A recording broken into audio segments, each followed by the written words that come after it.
कभी किसी शहर में सब्जी, सोना, मिठाई सब एक ही दाम में मिले हो? 6 पैसे सेर? अगर हाँ, तो संभल जाना, क्योंकि वहां इंसान की कीमत भी बस 6 पैसे होती है। यही है अंधेर नगरी, जहां राजा न्याय नहीं, नादानी करता हो, जहां कसूरवार कोई और हो पर फांसी किसी और को दी जाए। उस पागल नगर में आज हम आपको ले चलेंगे। भारतेंदु हरिश्चंद्र की विस्फोटक व्यंग्य कथा अंधेर नगरी। मैं दो साधु, एक गुरु और उनका शिष्य रास्ते में चलते हुए एक अजीब नगर पहुंचते हैं। गुरु शहर को देखकर चौंक जाते हैं, लेकिन शिष्य की आंखों में लालच चमक उठता है। शिष्य हैरान रह जाता है। सब्जी, मिठाई, सोना सब 6 पैसे सेर। वह उत्साहित होकर कहता है, गुरुजी, यही तो स्वर्ग है। लेकिन गुरु गंभीर होकर कहते हैं, यह स्वर्ग नहीं, अंधेर नगरी है। यहां ठहरना जानलेवा होगा। गुरु चेतावनी देकर आगे बढ़ जाते हैं, लेकिन शिष्य सोचता है, इतना सस्ता माल छोड़कर क्यों जाऊं? वह नगर में ही रहने का फैसला कर लेता है। शुरू में सब ठीक लगता है, पर धीरे धीरे उसे पता चलता है, यहां कोई नियम, कोई न्याय, कोई समझ, कुछ नहीं। राजा का एक ही कानून है, टक्के सेर भाजी, टक्के सेर खाज। हर चीज का एक जैसा दाम और हर इंसान की एक जैसी औकात।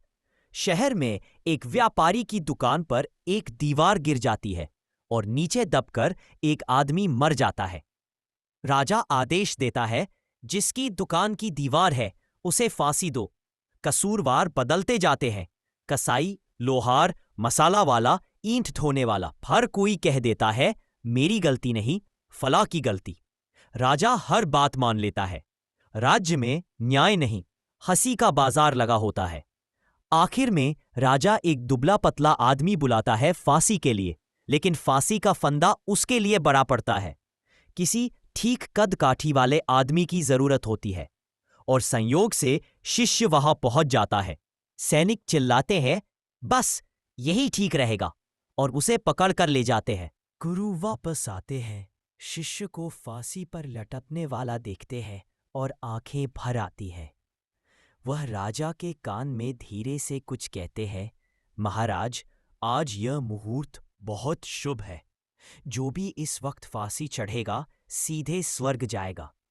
राजा सुनकर लालच में पड़ जाता है। राजा चीखता है, रुको, आज तो मैं फांसी चढ़ूंगा, और वह खुद फंदे की तरफ दौड़ पड़ता है। दरबारी, मंत्री सब सकते में।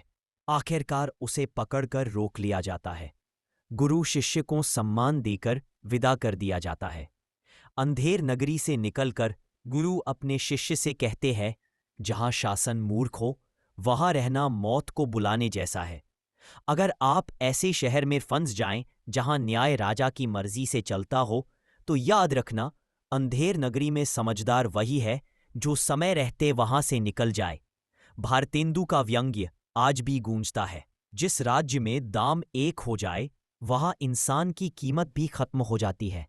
सोचिए, क्या आज भी कहीं ना कहीं हम अंधेर नगरी में तो नहीं जी रहे? अगर आपको भारतेंदु हरिश्चंद्र की कहानी अंधेर नगरी अच्छी लगी तो लाइक करें, कमेंट करें और दोस्तों के साथ शेयर करें, और ऐसी ही रोमांचक कहानियां देखने के लिए चैनल को सब्सक्राइब जरूर करना।